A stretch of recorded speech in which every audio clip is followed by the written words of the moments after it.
नमस्कार। मैं हूं विपिन मिश्रा और आप देख रहे हैं न्याय स्वर। आज हमारे साथ मौजूद हैं अशोक अग्रवाल जी। ये किसी पहचान के मुहताज नहीं हैं। कहते हैं पहले कांग्रेस की राजनीति की और वर्तमान में भाजपा की राजनीति कर रहे हैं और राजनीति के रग रग से वाकिफ़ हैं। कुछ दिन पहले हल्ला हो रहा था कि जिंदल की जनसुनवाई को निरस्त करने में कांग्रेस की महत्वपूर्ण भूमिका रही। तो इस संबंध में हम आज जानना चाहते हैं कि जो दोहरे चरित्र के मापदंड को कांग्रेस अपनाती है उसको क्या कहना है, डिफाइन करते हैं। सर आपका स्वागत है, नमस्कार। आपका नाम बताइए। नमस्कार विपिन भाई और न्याय स्वर के सभी दर्शकों को मेरा हार्दिक नमस्कार। मैं अशोक अग्रवाल जी, पूर्व में जिला पंचायत सदस्य रहा हूँ। वर्तमान में भारतीय जनता पार्टी जिला रायगढ़ का सह प्रवक्ता के पद पे जो है अपने कर्तव्यों और दायित्वों का निर्वहन कर रहा हूँ। जैसा कि आपने कहा कि अभी हल्ला है कि जिंदल की जो जन सुनवाई निरस्त हुई है, इसमें कांग्रेसियों का बहुत बड़ा योगदान है, जबकि यह पूर्ण रूप से मिथ्या बात है। और कांग्रेसी हमें जो है हमेशा मौका परस्त की राजनीति करते हैं और किस अवसर पर किस तरह अपना रंग दिखाना है उसमें उनको महारत हासिल है। मैं भी जो है 20 साल कांग्रेस की राजनीति किया हूँ, उसके हर एक नेताओं के जो है रग रग से वाकिफ़ हूँ और उनकी सोच, उनकी मानसिकता क्या है, इन सब चीज़ों से वाकिफ़ हूँ। जबकि तमनार की जो जन सुनवाई अभी स्थगित की गई है आगामी कुछ समय के लिए, उसमें सिर्फ और सिर्फ जो वहाँ तमनार की जो जनता है, उनका जो दुख है, उनका जो तकलीफ है, वो जो 14 गांव के जो लोग विस्थापित हो रहे हैं, उनका आंदोलन है जिसमें उनको कामयाबी मिली है। वो सभी एकजुट होकर, संग्रहित होकर, संगठित होकर जिंदल के खिलाफ में सड़क में उतरे हैं। सड़क से लेकर सदन तक की लड़ाई लड़ रहे हैं, इसमें उनको कामयाबी मिली है।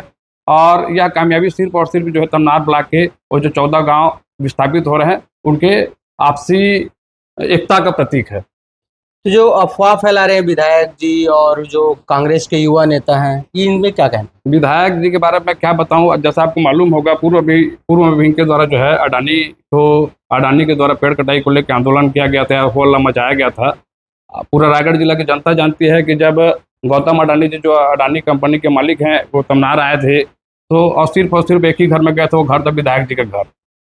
और उसके बाद इनको द्वारा हल्ला मचाया गया, अपना प्रोपोगंडा रचा गया और कुछ दिन बाद शांत पड़ गए। आज जो है अडानी का काम द्रुत गति से जारी है और पूरे छत्तीसगढ़ की जनता जानती है कि तमनार में जो अडानी को कोल ब्लॉक आवंटित हुआ है वो भूपेश बघेल की कांग्रेस सरकार में जो है आवंटित किया गया था और वही काम जो है अब चल रहा है, जिसमें इनके द्वारा प्रोपोगंडा रचा गया, माहौल बनाया गया और अपने आप को जनता के हित में दिखाया गया। लेकिन आज उनकी सच्चाई खुल चुकी है, अब सब के सब शांत है। कहीं जो है अडानी का बात लेकर किसी तरह से सड़क में नहीं आ रहे हैं और किसी प्रकार से अडानी की बात भी नहीं कर रहे हैं।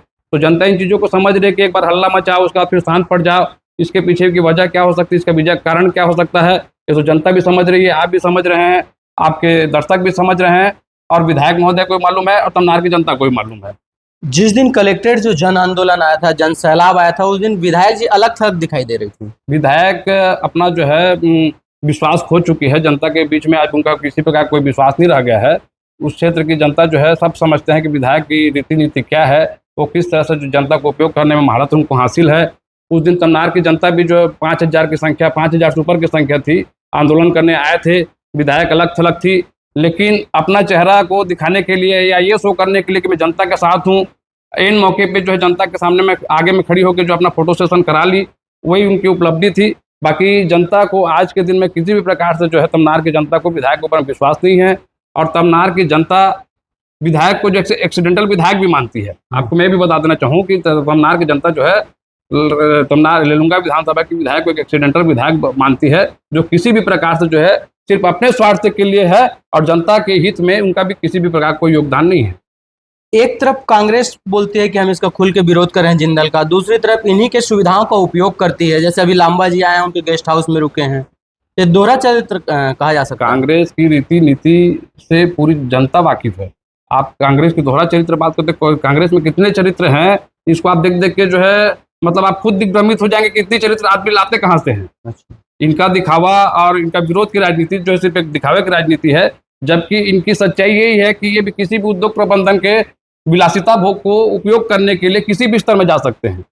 इन्होंने कभी ना दिल से विरोध किया है, न ये किसी उद्योग के खिलाफ में है और इनका हमेशा उद्देश्य ये रहा है कि किसी भी तरह से हो हल्ला मचा के अपनी राजनीतिक रोटी सेकते रहें, अपना प्रभाव जो बनाने का प्रयास करते रहें और उद्योगों के विलासिता भोग का उपयोग करते रहें। इसको सीधी तरह स्वार्थ सिद्धि भी कहा जा सकता है। सब जनता जानती है स्वार्थ सिद्धि चाहिए, किसी भी प्रकार से इनका हित जो है जनता के प्रति नहीं रहा है। अगर रहता तो आप खुद सोचिए, 2018 के चुनाव में छत्तीसगढ़ की जनता ने भूपेश सरकार को 68 सीट दे के जो है छत्तीसगढ़ का शासन सौंपा था। 90 सीट में से 68 सीट अगर किसी पार्टी को मिलती है और वो सरकार चलाती है, उसके ठीक 5 साल बाद अगर चुनाव होते हैं और 68 सीट से 35 सीट में आ जाती है, तो पूर्ण रूप से जनता का विश्वास खो चुकी। अगर उस टाइप की पार्टी 68 सीट से सीधा 35 सीट में आती है और पूर्ण रूप से जनता का विश्वास खो चुकी है, तो उसके नेताओं का आप कितना विश्वास कर सकते हैं, और जनता भी उनके नेताओं को कितना विश्वास करेगी।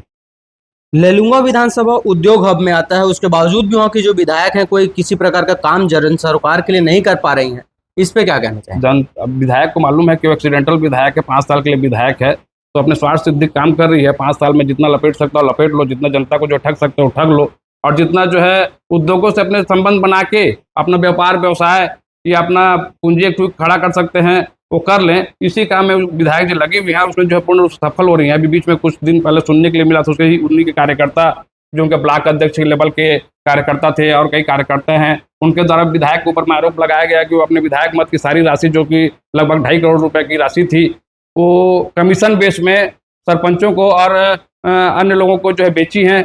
इस टाइप के आरोप लगे हैं। आज विधायक के साथ उनके खुद के कार्यकर्ता नहीं है, कांग्रेस पूरी अलग थलग पड़ी हुई है। लेलुंगा विधानसभा में कांग्रेस तक का अस्तित्व जीरो हो चुका है। आज कोई कार्यकर्ता जो है ना विधायक से जुड़ना चाह रहा है, ना कांग्रेस पार्टी से जुड़ना चाह रहा है, और कुल मिला के कांग्रेस की स्थिति जो बद से बदतर हो चुकी है। तो वहाँ के आसपास की जनता के लिए कोई संदेश देना चाहेंगे? जनता के लिए संदेश, तमनार की जनता जो है होशियार जनता है, शिक्षित जनता है, वो अपने हित अहित को समझती हैं और वे संगठित हैं। उनके लिए मेरे पास देने के लिए तो कुछ संदेश नहीं है, लेकिन उनसे सीखने के लिए बहुत कुछ है। वो जिस हिसाब से संगठित है, जिस हिसाब से अपने हकों के लिए लड़ रही है और जिस हिसाब से अपने हित के लिए लड़ रही हैं, वो एक जो है किसी भी व्यक्ति के लिए, किसी भी समाज के लिए, किसी भी प्रदेश के लिए, जिला के लिए और देश के लिए एक प्रेरणा का स्रोत है कि अगर हम सब एकत्रित हो जाएं और अपने हितों के लिए लड़ाई लड़ें, तो अपने को जो है किसी स्वार्थी विधायक या मतलबी विधायक की जरूरत नहीं है, न किसी स्वार्थी या मतलबी नेताओं की जरूरत है, न कांग्रेस पार्टी के जो दोहरे चरित्र के लोग हैं जो आगे जनता को बहलाते हैं या जनता को बहलाने फुसलाने का प्रयास करते हैं, उनकी भी आवश्यकता नहीं है। और वे जो है सब संगठित होकर अपने हित के लिए लड़ लेंगे और उसमें उनको कामयाबी मिलेगी। यही प्रेरणा जो है तमनार की जनता से मिलती है, जिसके लिए मैं तमनार की जनता का आभारी हूँ। धन्यवाद।